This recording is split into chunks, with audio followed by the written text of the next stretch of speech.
tous azimuts. Peuple congolais, il est temps de nous lever, de nous serrer les coudes et d'agir pour défendre notre patrie, notre intégrité territoriale et l'intangibilité de nos frontières. La République démocratique Batela Ekolo, Bendele Koyate.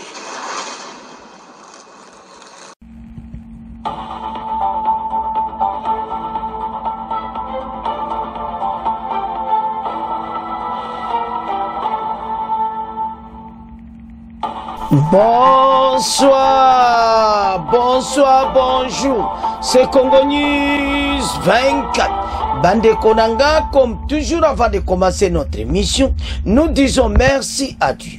Nous disons merci à nos chers abonnés et téléspectateurs qui nous suivent partout dans le monde et en RDC.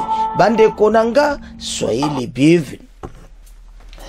À la une, chers téléspectateurs, Macron sous pression de sanctionner Kagame. Et puis, côté Bande Konanga Bemba, dossier o alobaki ya Kabila, sa oyokake hindi. Il a des preuves, makamba alobaki pona Kabila, sur Mobondo, et mené comme réalité, mais Belezolo va mener à Kinshasa, bogoyoka Bande Konanga. Et puis, gouvernement ya Union nationale, Mozito, à Koti, et bogoyoka, Oyo Katumbi, et les autres balobi, Nabatu à FCC, Tokoyoka Bango. Alors, dossier entre Bembe Kabila et Zo Centre Masulu. Tous à la connecter.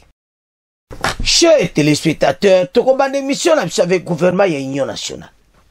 Surtout si les Siwana, Toké na problème oya Bemba na Kabila. Après Tokoya, Kagame sous pression, yako sanctionné, ou azala sanctionné par Emmanuel Macron, France, pression à Kosakanati. Alors, Banamboka, to komi na point na biso, o balobake yindi, dossier ya gouvernement ya Union nationale. Bato nyon soana les oppositions, bazayi ko s'opposer, mais batu na bango baye. Oh, ba mandaté bangote. Mais basa batu na bino. Bandeko, comment bino boza mandaté te boya? Mais ce n'est pas possible. Balobi, ils ne sont pas mandatés. Mais les mêmes batu, Batie Makolo, et pas Emmanuel Berando, oh. Na gouvernement et Union nationale. Oh, wana batu wana baza biso mandat Katumba binga na tindi bangoti. Kote kuna pe ya FCC, bata FCC to tindi bangoti. Oh, voilà. Mboka na biso. C'est comme ça que ces pays, tozana ba situation ebele. Oh le mususu, biso moto, comment payer kozala niveau aboui? Comment les gens bazo vivre ba situation ba cache boui? Balobi ke mboka eza attaqué, to yoka na gouvernement Union nationale, bino bomonte ke batono ba se révolter. Bango moko baki.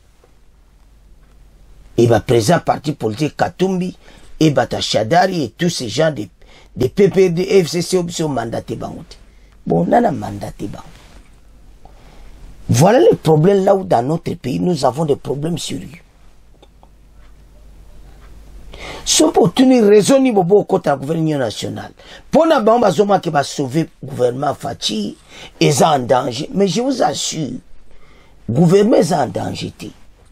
Bino nde bino mogo boza en danger. Toujours na makamba Kabila. Kabila a un problème sérieux. Je ne sais pas ce qu'on zonga mboka o. Mais to ya na en détail. Alors, ce qui to tala ba makamba boyi. Bocha mawatro. Mais Mozito andimi na ye totan. Bandeko soko zotala makambo yo o comprendre niveau nango o mona comment le pays est menacé à l'intérieur comme à l'extérieur.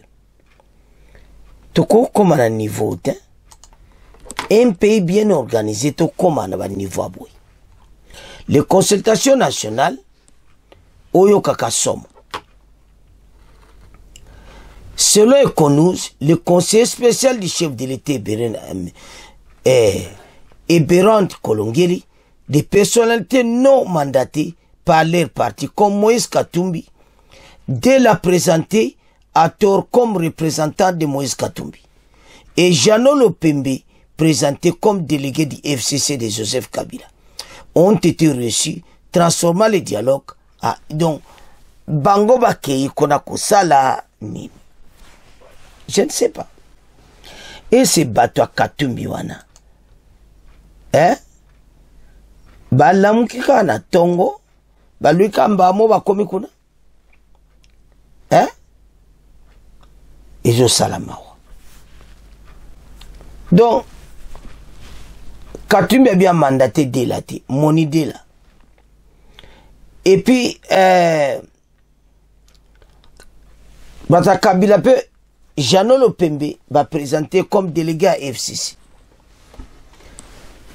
Mais ça va t'appartenir à nous boyebi bango. Donc pour eux, ils ont l'accès clairement kende bozala kawana ke batu balimbo kabaza. Ata bino bo bare bango misu, bo kangi bango misu, bango balimbo kana bango. Omondi siko, omonde botuli. Comme un problème sérieux. Bazoebe loka ko salati. Bande ozo sala ma ozo sala personne. Pays na ndenge zo kende bateau yo Katumbi Fayulu et les autres va changer cœur. Motema ya boyi. Ezamawa. Mais le gouvernement Union nationale fait ne fait au sala manango. Tolanda, bongo to avance. D'abord en qualité d'ancien Premier ministre, mais aussi en qualité de chef du parti Nouvel Élan. Les questions qui m'ont été posées, c'est des questions en rapport avec ma contribution dans cet effort de guerre qui s'impose, pour lesquels le président de la République veut l'union nationale, l'unité nationale, la contribution de tous les Congolais. Parce qu'à Yébi, des coutumes et pas la vie, ce ceux qui... Des coutumes, mais quand la maison brûle, on a là au pied, c'est les Allemands là. ICC. Soki mboka eza kozika to soki noki kotelio na kati ya ndako ata boyi koswana kozali na bitumba entre deux mboka na rapio opposition majorité etindaka te kotika ba division na bino kosangana bomoko po manyoka wana na nsima nde kokozongela koswana na bino kokosana yango président asengisa le président de la République a demandé à tous les Congolais, l'opposition de la majorité de la société civile, les anciens premiers ministres et les anciens chefs de corps qui ont l'expertise et la compétence puissent apporter leur soutien de manière à ce que nous puissions foutre l'ennemi dehors et puis continuer à gérer notre pays qui est en train d'atteindre un niveau de plus en plus élevé depuis que le président de la République est là. Comme je vous ai dit, il a triplé le budget de l'État, il a commencé la construction de la ville de Kinshasa avec l'extension de, comment on appelle la rocade. Il est en train de faire de route pour atteindre la République en intégration nationale. Et puis, il faut soutenir cet effort-là, que la guerre est venue estomper en absorbant le gros de nos ressources, les ressources du Japon.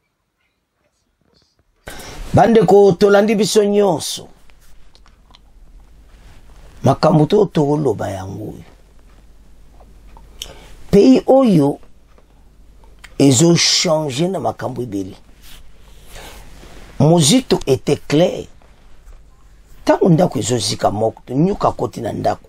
Bine fali bo sangana to bomina nyoka wana après to sololi. Mozito a raison. Biso to landaki. Mais aton toloba nini? Que façon batonde bazokena makambo oyo ya motema mabe bazo mona que so ba côté la gouvernement union nationale ba mais pays ça a un problème clair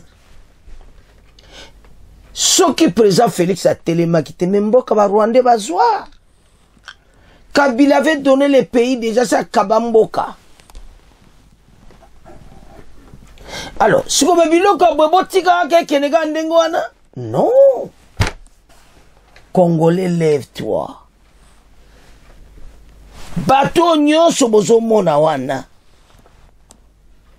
Oyo nyonso bazo sala bayebi. balingi mboko yote.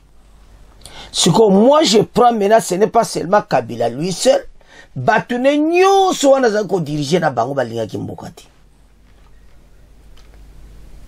Parce que Basolo va très bien que mboka ça chauffe. Kagame a donc touché place pota. Balinga biso moto diriger mboka oyuti.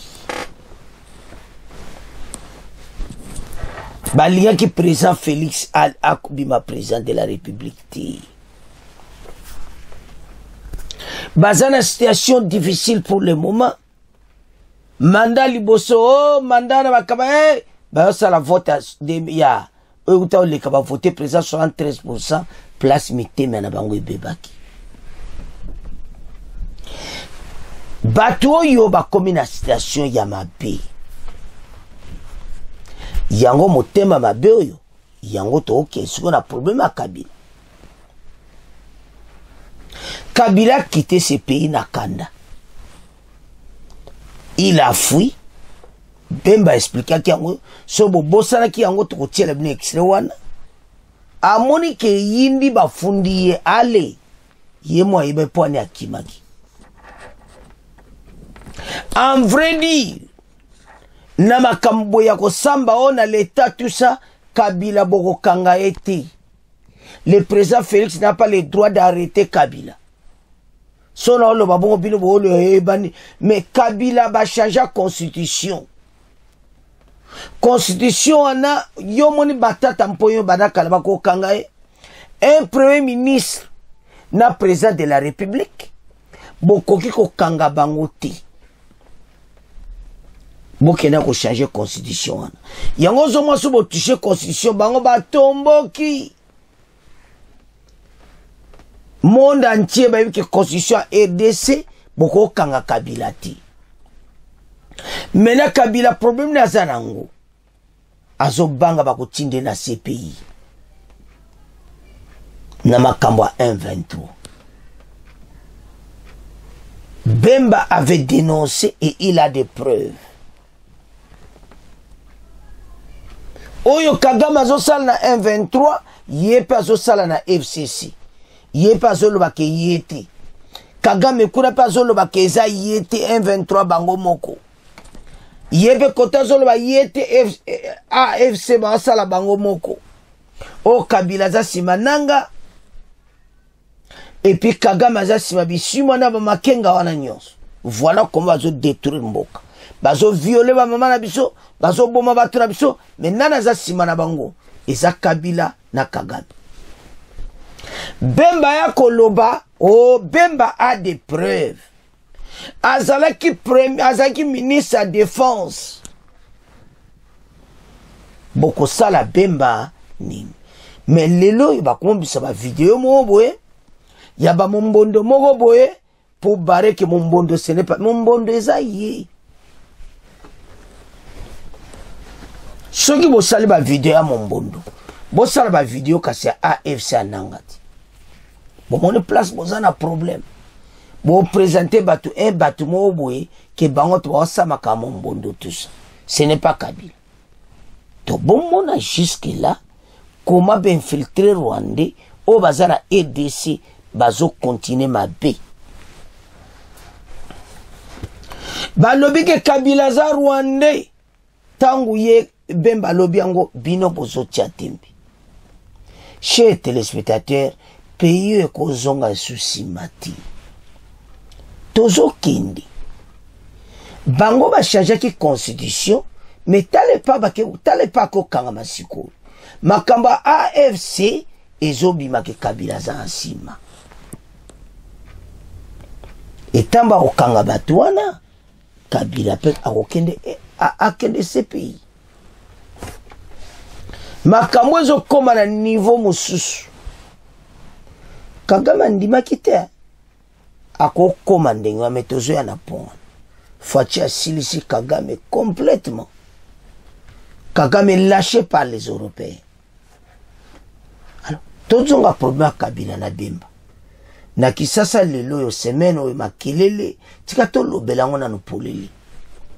moto nyonso congolais ayebi ata kutozaki bazoba to continue ka koza bazoba ngo bakosaki biso ke yaza congolais mazaka ne congolais ti situation Kabila comme nango polele Bemba a raison il a dénoncé pe eza vérité mais ba Rwandais bazo tomboka etali bino Bemba a raison tout temps ndebo mona wana o baloba putulu e mati entre Bemba et Kabila. Bemba azolo la vérité. Oyo mutumota kwa koloba yango. Yazalaki ministre de défense. Ba interroger batwana bato bazo sa Bemba ke biso Kabila mutatindi biso. Eza filmé za na ba vidéo. Et puis batanga pamba te. Na secrétaire nanga oaza na M23 na ba omo bata mombondo le but est de détruire Kinshasa ba moni Kinshasa moyen te aller ba kesiko kuna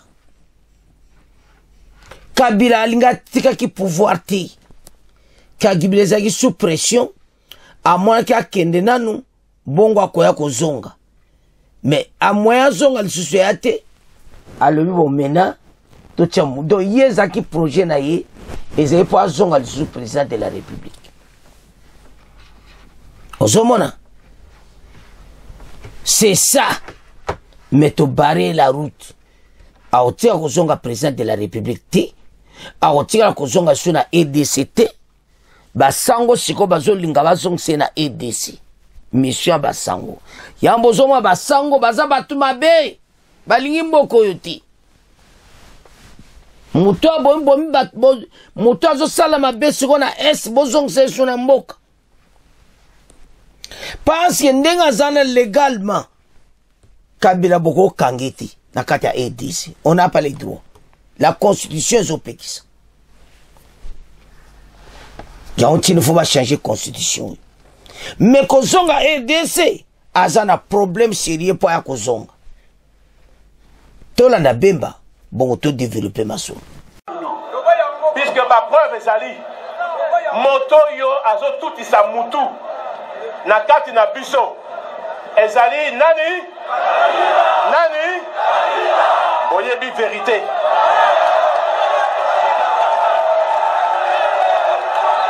alors parce que biso ba congolais ba rwandais ba kansaka toza zoba mais je vous confirme moto azasima ya ba mobondo boyo kakawana mobondo ezali Kabila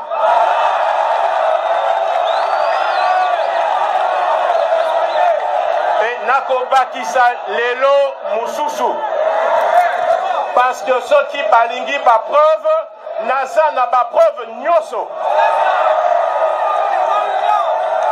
nazalaka ministre de la défense tokangaka bango moto azali sima ya ba M23 na ba AFC boyo kakawana moto azo financer bango ezali nani ezali Kabila pourquoi ayokaka sango moko oye salama de alobi ai wana soki eza boye bamoni loboko na ngai deba azwi avion ake Lumbashi akati Kabila auta wapi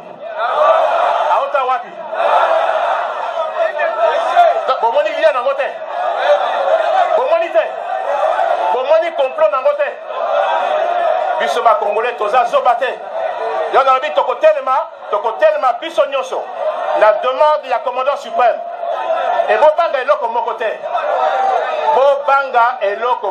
te je vous dis victoire eza na biso et je sais pourquoi nazolo bango nayebi loko mokonzi ya mboka azali kobongisa soki eza na moyen ya diplomatie tokolonga na diplomatie soki eza à travers Kinya tokolonga na nzela ya Kinya soki eza banzela mosusu tozokota mpe banzela mosusu toza na eloko ya kobanga te toyoki oyo koya totie extrait wana pour Congolais nous soit comprendre que ces messieurs Azani Congolais anyokole mboka oyo mboko tina niveau komi ya yebi bolandi toloba oyo zandenge bemba lobi et c'est la vérité azaki ministre de défense autorité netiye VPA makolo makawalo kutati il a des preuves et puis ba congolais ba omo pende bazamba yebi na bango mais bazoko koloba publiquement dit seul bemba mutalobi na biso publiquement le kola ba omba tiaka boye que constitution RDC rokanga Kabila te maintenant Kabila a un problème makambo ya AFC et comme na niveau mususu la vérité zaka kubima même yenanga nenga zana comme na situation difficile guerre est wana bato tu bazobi magoma makambo za minene wala na émission musuto ko expliquer makambo zo le Canada oza ko sakanati et voilà problème oyo a komina yango bandeko Kabila na epti abimaki na mayela kozonga koma ye muta kimaki ba inde pone akimaki Lubumbashi ba Mozambique akimina parce ba funda ki ya wana kimaki amon ka comme la situation difficile. Voilà comment il a trahi le pays. Mais bisoto pesi nyonso. Akosa la mboka na biso boete. Ça fait mal. Kabila détruit ce pays. Mboko yo lingi kokoma tina niveau yoti. Voilà comment il a des problèmes sérieux. Azoe bate loni akosala pour le moment et comment rentrer na aider sa kuzonga neni. Mayele sili. Yanto sa ba congolais, levons-nous ensemble totalement. Comme un seul pays to bunda parce que makambo to vivre sikoyo. Eza makambo sakanati. Yango tozo yebisa. Bande konyonso. Tozala biso tout sima. Ya ba konzi gouvernement oyo bazala besoin ko avancer pour na mboka Kabila na ebite ndeni akozonga mazo luka ndeni akozonga basango pacte na bango na basali po Kabila zonga na EDC agenda caché bo tunatina pesi ba mbongo wana ba mbongo bazotambola tamona pesi bango yi nana pesi bango ebela mbongo ne wana bazotambola kapatu. Alors, mission basango échoué. Gouvernement Union nationale ko salama, pacte basango wana sabotage. Muta otango choisati. Fatiko na kutazati. Lere ko ya gouvernement Union nationale c'est salamaki. Ba muzito bangwana bayi, batu musu bayi, ali etambola. Et mena bata FCC bozo boya wana. Mais pas ça va congolais. Pas ça va ta FCC. Oh biso tindi bangote. Oh. Bo tindi bangote bakeiti. Soki bino bo tindi bangote. C'est la même chose ba Chibanda. Ba salaki na lera IDPS. Les Chibanda tout cela bakei. Oh IDPS a tindi bangote bakendeki. C'est la même chose. Biloko yango yango. Omoni. Après Boloba, débauchage. Non. Bandego Salamawa, quand je vois tout ce qui se passe dans notre pays. Mais Congolais, lève-toi comme un seul homme. Tobunda pour ce pays. C'est notre pays. Bateau va comme un problème sérieux. Tous ces Rwandais. Maïli Siliban. Tala, Mouto Bozomona Yuma Asili Sibino Maïli. Kagame croué totalement. Tokenimba mona pona psasu. Kagame aza par terre. Lâché par l'Occident. Azo keni gauche, droite, azo ebanzelate. Et puis to banina ko détruire ka kota vrai batunaï. Na France. Macron monsieur rouge na kata parlement français. Parlement nyoso ba telemi pour la RDC. Macron a résisté. Parlement français va comme un niveau qui va supporter FARDC militairement. Le député français va télémi. Et puis va ça la marche dimanche, le 6. Le français nyonso, le parlementaire français, le bien non c'est non, tout supporter aide Congo. Kagame et ses hommes, embargo. Ne m'a comme il y a joueur. O a sala kawana. Babiloko ne nyonso to a sala l'international. Bazo bloqué yango. Bambon va penser qu'il y a accord militaire. Bazo bloqué yango. France a le bazo bloqué tout. Ba parlementaire va décider. Macron a sonné le bâti. D'abord, majorité a partagé l'Assemblée nationale. A comme un problème sérieux Macron, a joué le roi salaté et quelqu'un y est moko ka boire éponge. Ah, bobeta bon kabilo. Et ko sala mandengwa. Macron azaki proche na Kagame a trop. Yebana ba sponsor ne nyonso a Rwanda wana o achana mayo ba joueur. Ezo longwa kalate boyoka. Tout. Wana nyonso nini? La diplomatie de Félix Tshisekedi. Atato boyi, la diplomatie na yi. Avant de kaboué, aboulé titi. Ça va le konde yagana. Wala fatie, motatindi azati. Bon, bozo kende France, il faut que nous soyons battus. To lamba pena bango sirvu. To expliquer bango makambango. Pour bazo comprendre ti. Kende na Sénat France. T'as la boule. Après kende na Union Européenne. T'as la boule. Tant qu'à ba wutika kuna boule. Eh! Ba français ba lamuki. Ba français ba beli liboma. Ba français tous ayo ko condamné wa. Nzoka deza ki bango teza yemo ko Macron. Ba français ba zana problème te. Ba lingi RDC. Ba français ba tombo ki. Ba so kota na nzela dimanche. Le 6. Ba zana nzela. Bango moko ba français. Et te mena. Ba zo kata nyonso pas Kagame. Ba zo senga me armée française. Ba ke ko de force FARDC. Kagame za par terre. Union européenne sango yokani. Musika. Te yebisa kibino. Tala ba bula fatie. Atindika sama lukonde. Lobabwe. La diplomatie offensive. Et Salima Solo. Tolanda, Totang. Et Bele Boyoka na sango.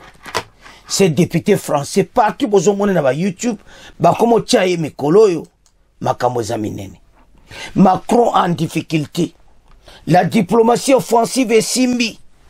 Kagame et ses hommes en difficulté pour le moment. Nde bazana difficulté sur le terrain. Ba comme en difficulté partout.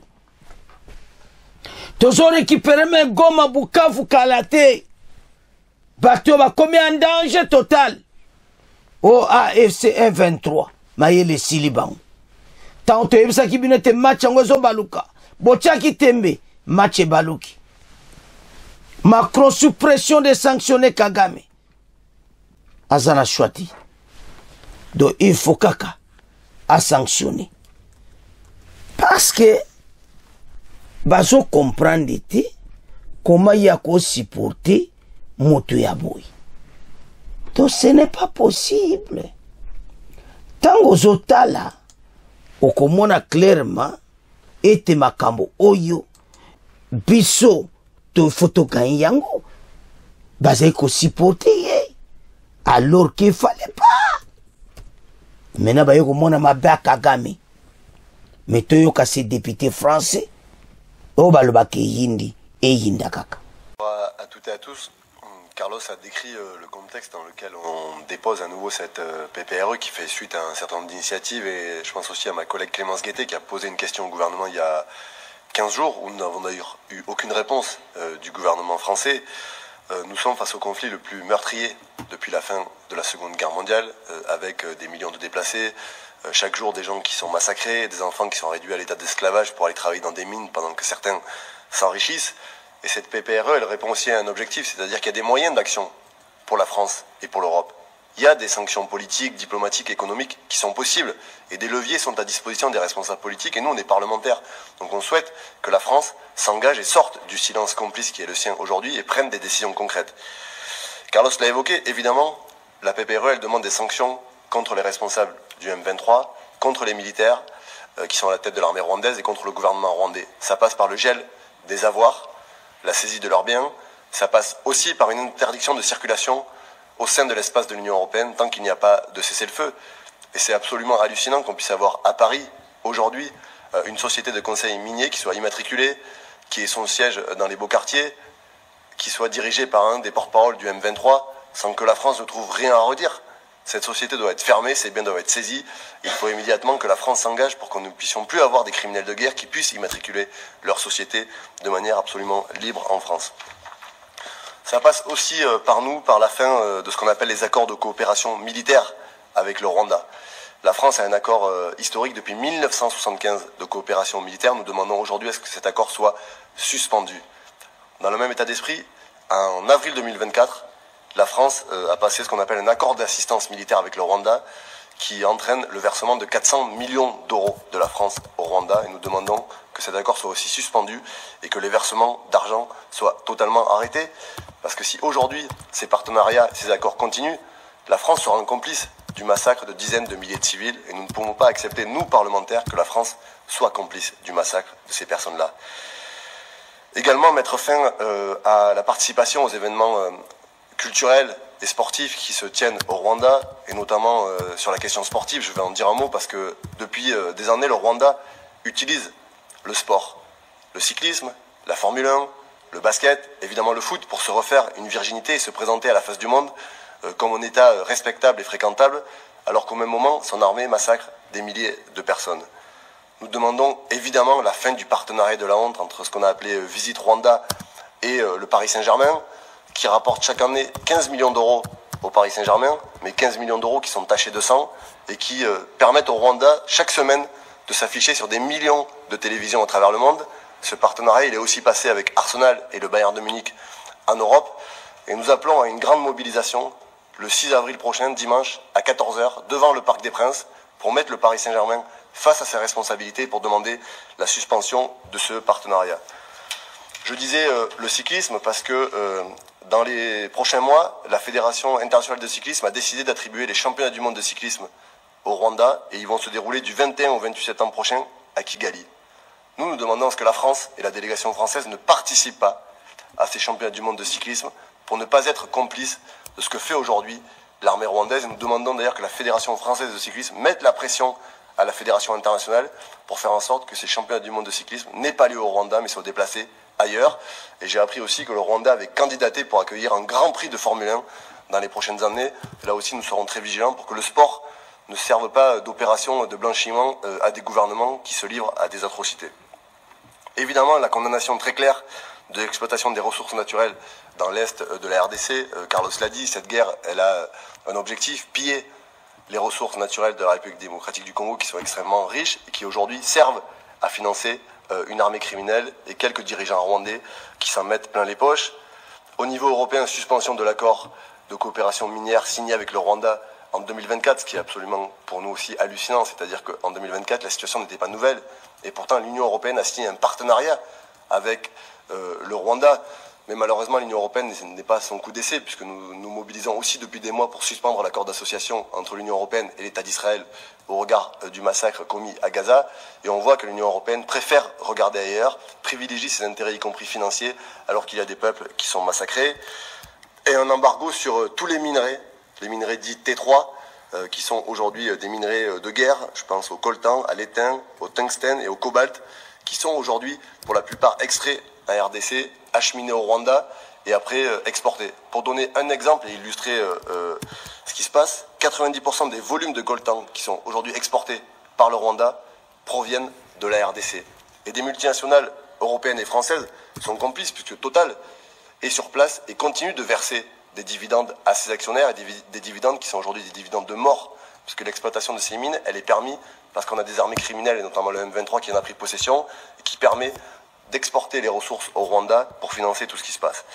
Et enfin, dernier élément, suspension de tous les accords économiques avec le Rwanda. Et c'est pour nous quelque chose de très important parce que l'économie rwandaise, elle est très dépendante des aides et des partenariats extérieurs.